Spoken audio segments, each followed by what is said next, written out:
It was so emotional because I felt like, oh my God, what if pinarinig lang sa amin yung heartbeat? It was so traumatizing for me. Just looking back now, I'm really so lucky that we had it at the first try, but I also felt like having it on the first try was even more fragile. It felt like precious cargo talaga. Hi everyone, this is Vern Enciso-Lim. Today I want to share 5 things other parents want to know about IVF here on Modern Parenting.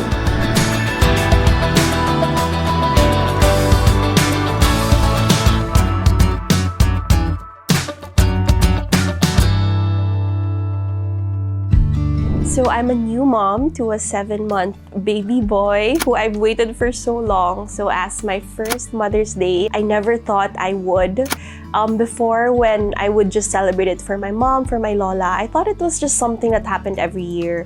But now that Mother's Day is something that I celebrate myself, I never knew how special it would feel. And I want to share with you guys the story of how I got here, the process it took, the sacrifices that me and my husband made. So I hope you listen to my story. So the first advice I would like to give the women, and of course the soon-to-be dads who want to try IVF, is to really make sure that you and your husband are on the same page. It's a big decision. It's a life-changing decision that will not only change your marriage, it will change even your health, it will change your bank account. Not only is it an emotional journey, it's also a physical journey. So make sure that you and your husband are really 100% in it. My husband never really pressured me to do it, but it was a mutual decision for us to start trying.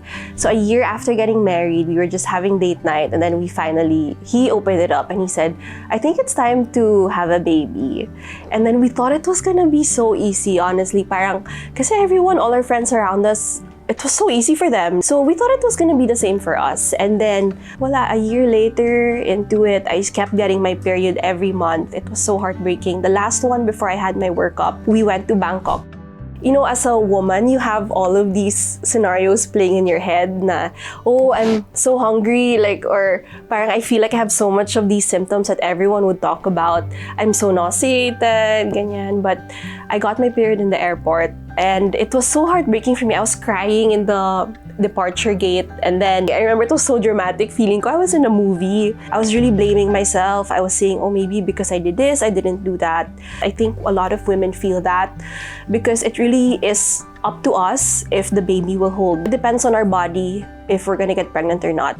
So we went to an OB in Cebu, that's where I'm based now. And that's when we found out that my OB calls it the infertility lottery. So after a series of tests, I have myoma, I have PCOS, I have polyps, and the biggest one was chocolate cysts. It wasn't shown in the first test that my tubes were blocked by my cysts, but after the first surgery that I took, when I decided that I wanted it out, that's when we found out that my tubes were also blocked. That's why we couldn't conceive. When I did that first scraping, when they would remove as much as they could without damaging the uterine lining, the doctor who did it told me, you know what, in 3 months, you're so clean, you're gonna get pregnant. So of course, in those 3 months, parang I was so confident that I was gonna get pregnant naturally. 3 months later, I didn't. That's when my husband decided that maybe we should get a workup. He suggested if it was okay with me that we get a workup. You really have to make sure that you and your husband are on the same page. You've had countless conversations. Honestly, no one's going to suffer more than you. Not only emotionally, but physically, you're gonna be putting your body in so much stress. If it's just other people pressuring you to have a baby, then you shouldn't start your IVF journey.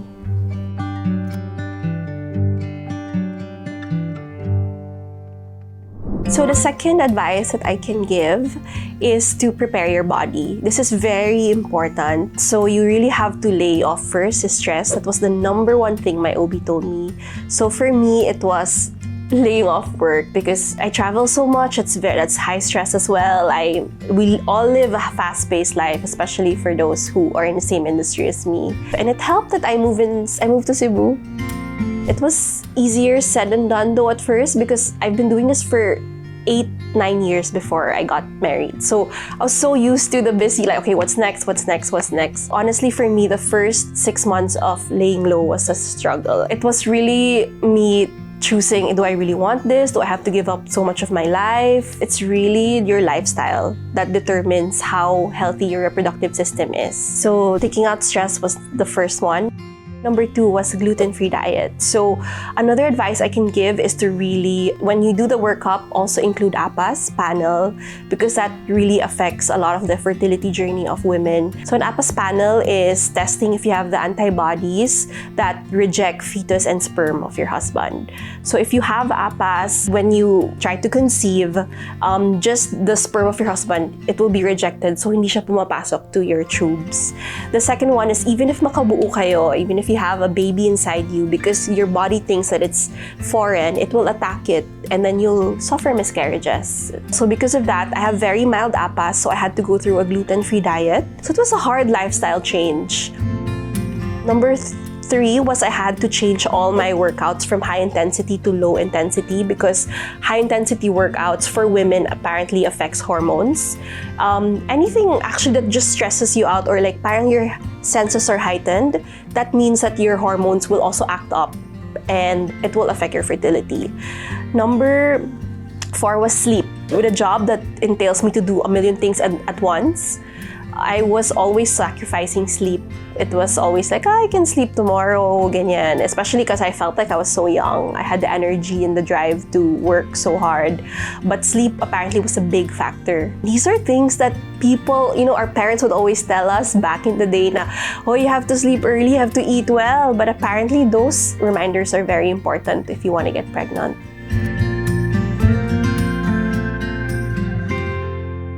So the third thing that I wanted to share was actually the cost of IVF.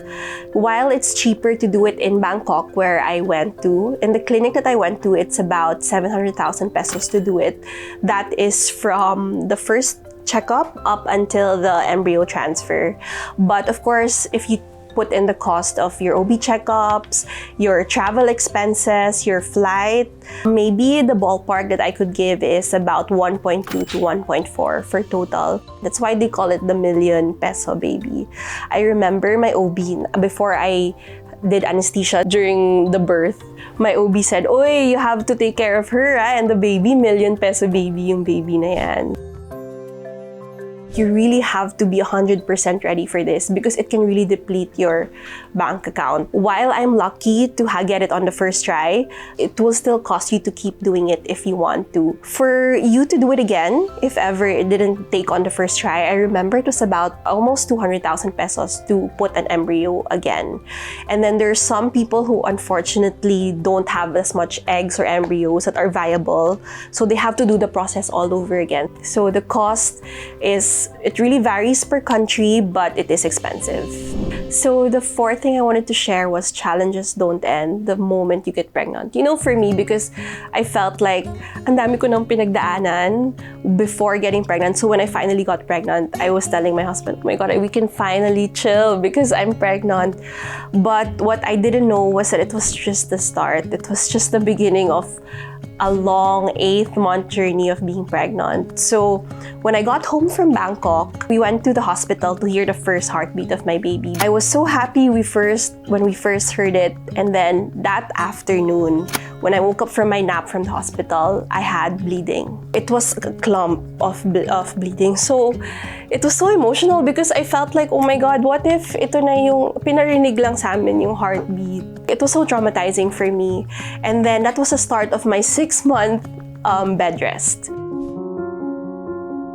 Every time that we would go to the hospital to get a checkup, it was a Hail Mary because it could happen again. So I was really crying every time in the ultrasound, even if I would see him move. So thankfully, I just had to bed rest, but it was so hard. It was really no moving, to the point that I had to buy a wheelchair just to be wheeled to the toilet.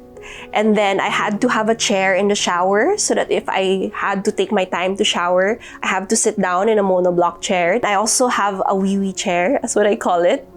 a bedpan chair beside me so that in the middle of the night, because of course when you're pregnant, you have to keep peeing.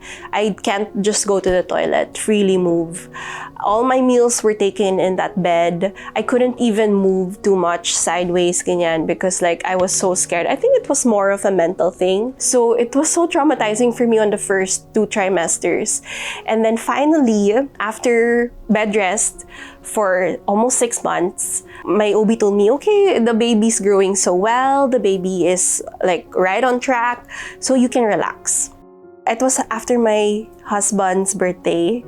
That was when my second bleeding happened. We just went to eat out. The first time I ate out with my husband, it was just a short walk from the car to the restaurant seat. And then after, when I got home, I bled again.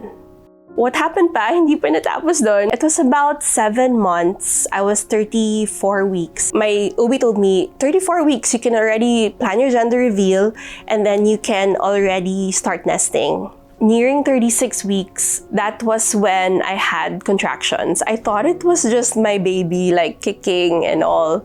And then the morning of my birth, I went to the toilet, and then when I looked down, because I thought, oh, what was that? Apparently there was a sound. So I was like, when I looked down, it was full of blood.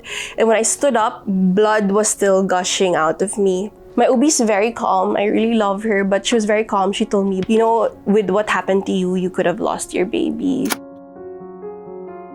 He was born 34 weeks. Exactly, we had to wait a day in the hospital. We were all really praying that we would reach 34 weeks, so at least his lungs will be developed somehow. It doesn't really end when you get pregnant. Even until now, when my baby was premature and kailangan namin habulin yung weight niya, I felt like it didn't even end there. They say that you stressing about your baby per se happens up until they're there.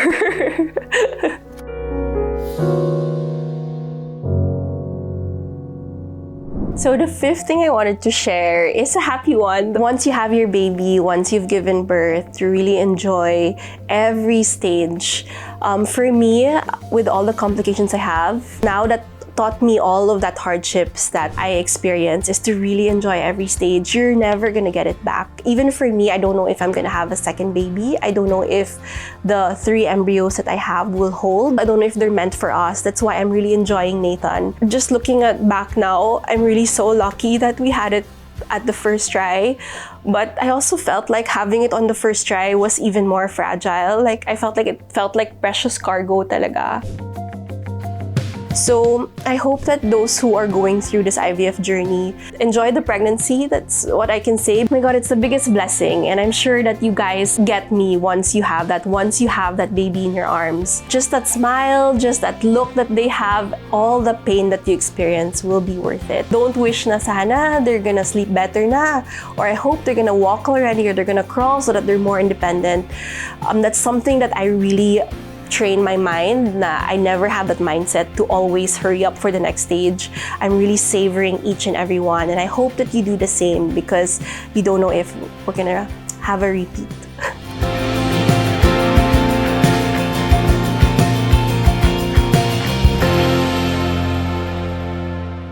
Thank you for watching. So again, this is Vern Enciso-Lim, and for more videos like this, don't forget to subscribe to Modern Parenting's YouTube channel. Bye!